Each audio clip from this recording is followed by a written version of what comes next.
Julie, it's good talking with you today. How are you? I'm doing well. Thanks for having me on. It is my pleasure. All right, so we got a lot of stuff to talk about. I'm kind of over the whole Super Bowl thing, but I will say this. You have a piece at IWF right now talking about Tom Brady before the Super Bowl. And we live in this culture where everything's got to get criticized. There's no way to please everybody. Sometimes you wonder if there's a way to please anybody.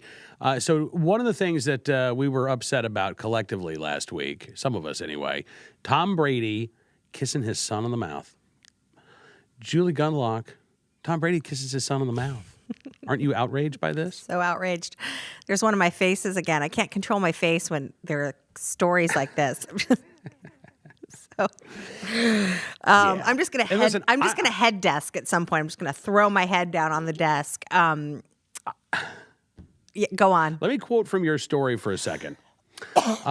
You say it says a lot about a culture when masses of people come to the same weird, unsettling conclusion and have no compunction about sharing these bizarre thoughts on social media. Like, again, there's something creepy wrong about Tom Brady kissing his son on the mouth. And right? I said something like the unspoken truth, or the unspoken suggestion here is that, okay, so let me back up. So there was a documentary being filmed about Tom Brady, and there was some footage of his children in this documentary, and he's getting sort of one of his coaches or trainers is rubbing his arms, working out some kinks, and his son comes over. He's in the room. His son comes over and gives him this sweet kiss on the mouth. Okay, and Tom Brady's kind of laying on this sort of massage bed, and the kid comes over and he gives him a kiss, and then he walks off, right? And it's just a sweet moment, and because his dad, it hurts. His dad's being worked on and stuff. So, of course, people are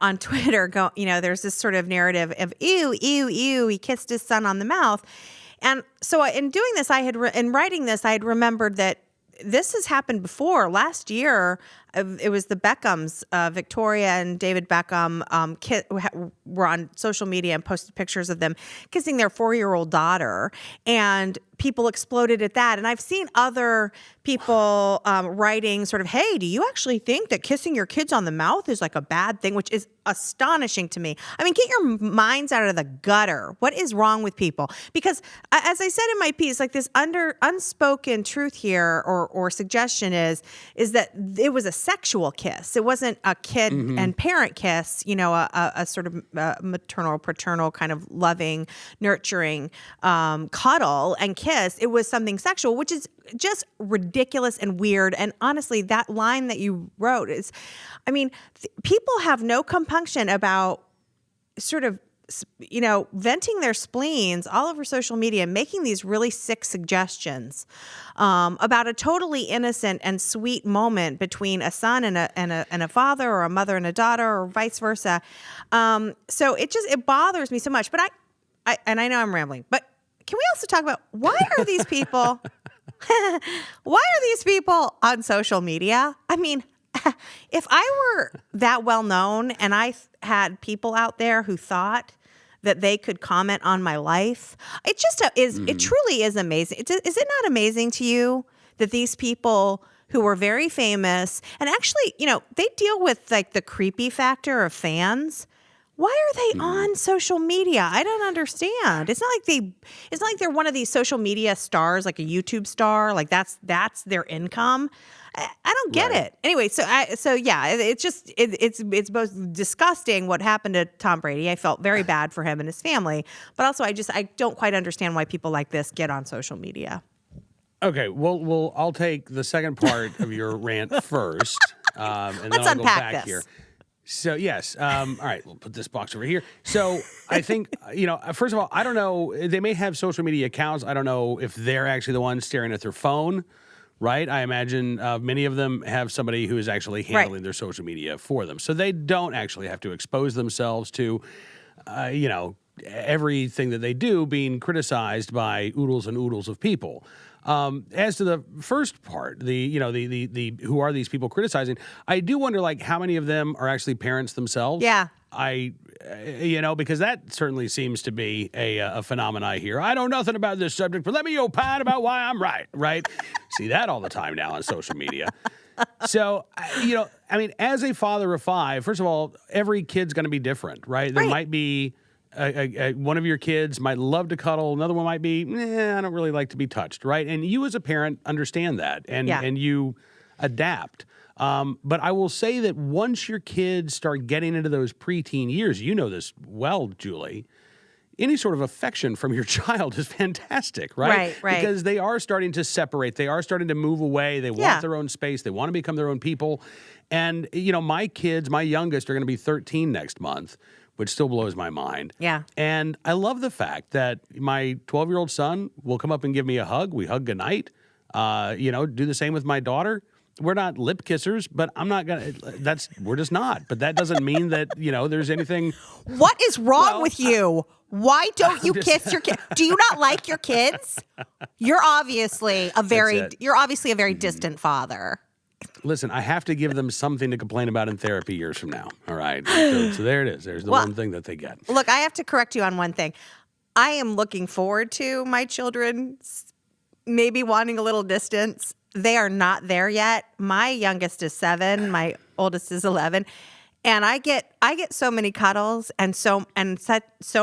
that by the end of the day, I'm like, don't touch me. Nobody touch me. So that's the difference between moms and dads too, well, though, maybe. right? I'm guessing that you get the lion's share of the cuddles in your house. That's true. As opposed to your husband, who will get some. Yeah, that's absolutely true. Look, I mean, we're not mom. Right. And dads have to understand that too. Right. So I think, again, when you have dads showing affection with their kids and their kids want to be affectionate with their dad, that should be celebrated, right? Not criticized, but again, that's and honestly, but I think you're right that there are different styles. I've always, to this day, I kiss my mom and dad on the mouth when we say goodbye. I just have. I don't know if I just opened myself up to internet ridicule, but that's just something we've always done.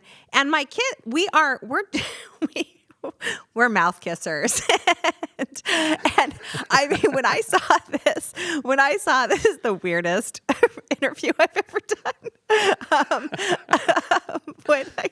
I can't stop laughing.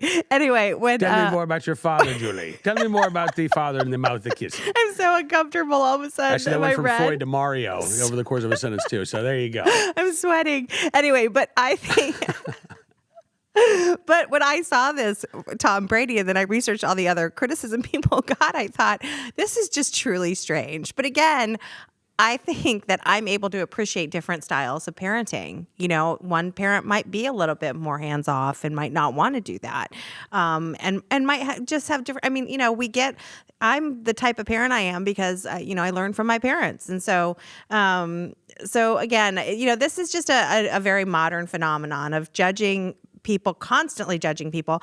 And yes, I understand that these very famous people, they might not be on Twitter themselves, like posting things and reading things, but they still have accounts. And that's the idea. That's what I don't get. Like, why would you even have an account? Why would you employ someone to manage your account? I feel like, it's probably when you have that level of fame, it's probably maybe best to keep things a little bit more to yourself. But again, not that I'm criticizing anyone, but I just, I think it opens them up to this kind of judgment that is really unpleasant. Well, listen, once you've allowed the documentary cameras to, come into your home, right. I guess, and that's the thing, right? I mean, that wasn't social media. That's true. Come on in, film crew, right? Right. And at that point, you're going to have to face the repercussions knowing. And two, look, here's the thing. It's Tom Brady, right? A lot of people hate Tom Brady for whatever reason. Right. They just do. Right. So the criticism, I think, is going to be amplified because of who that is. Right. All right, we've just got a couple of minutes left. Anything else you want to touch on, Julie? Oh, well, I don't know.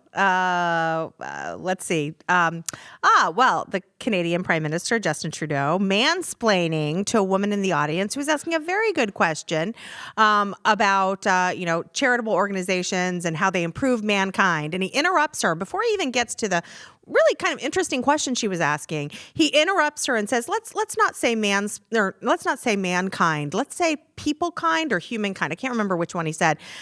Correcting her. And he said, because it's more inclusive.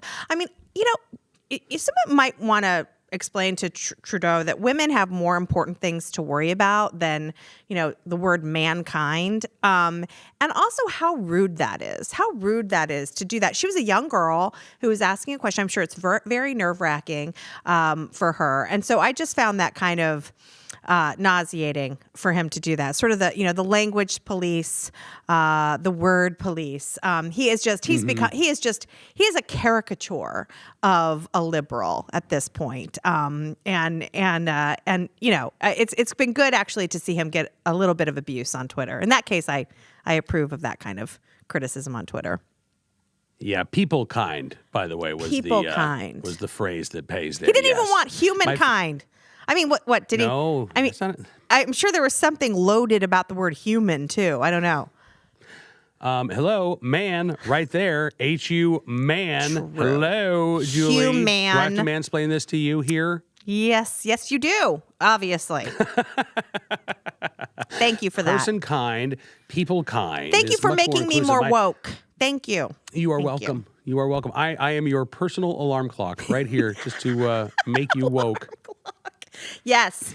Thank God. My favorite response, by the way, to this on Twitter was, and I wish I could remember who it was, but Matt's Idea blog maybe is ringing a bell. And it was just an imagined conversation between Justin Trudeau and his wife. And his wife says, honey, I'm going out to get my manicure. And Justin Trudeau stares icily at her. And then she says, my person cure, right? I mean, like. How boring. I mean, wonder, honestly. like, right? You're so I know, boring. But see, look, here's the thing. And we're seeing Justin Trudeau, the woke corporate commercials during the Super Bowl, the absolutely joyless woke Grammy Awards where, yes. And here's the thing, Julie, has anybody walked away from any of those things? Anybody on the left, any of the social justice warriors, have any of them walked away saying that was great? No. They're still continuing to criticize. You're never going to be good enough. And so you wonder when these celebrities are going to get off social media. I wonder when people are going to wake up and stop trying to be woke. Because unless you are the wokest in the room, you're a failure, right? There's no second place in the woke awards. Unless you are the most woke, then you are open to abuse and criticism. Yeah. Why even try to play that game? Well, and I know we don't have time, but maybe next week we should talk about this fantastic piece in the Free Beacon by Elizabeth Harrington, I think is her name. She went to a nightclub, the 930 Club in D.C., and it was a sort of feminist sort of a TED Talk. It's called Drunk TED Talk, where people get really drunk and then talk. It's so stupid. People paid like $25 to go to listen to this. Anyway, and it was sort of this fight about who's more woke and who's more thoughtful and who's more sensitive. Fascinating. If you haven't read it, I guarantee, you'll get a laugh. I actually want to go to the next one just to watch this sort of infighting between different factions and how they all sort of turn on each other. And at the end, nothing is solved and everyone's upset. So like you said, nobody walks away from these things in a good mood. It's just joyless. It's just, it's just so fraught with anger and emotion. Yeah, I don't get it. But then again, I'm, while I might be your alarm clock, clearly I am in the realm of the unwoke. Julie Gunlock from the Independent Women's Forum joining us here on Cam and Company. Julie, thank you as always. Thanks for making me laugh so hard. My goodness. You are very welcome.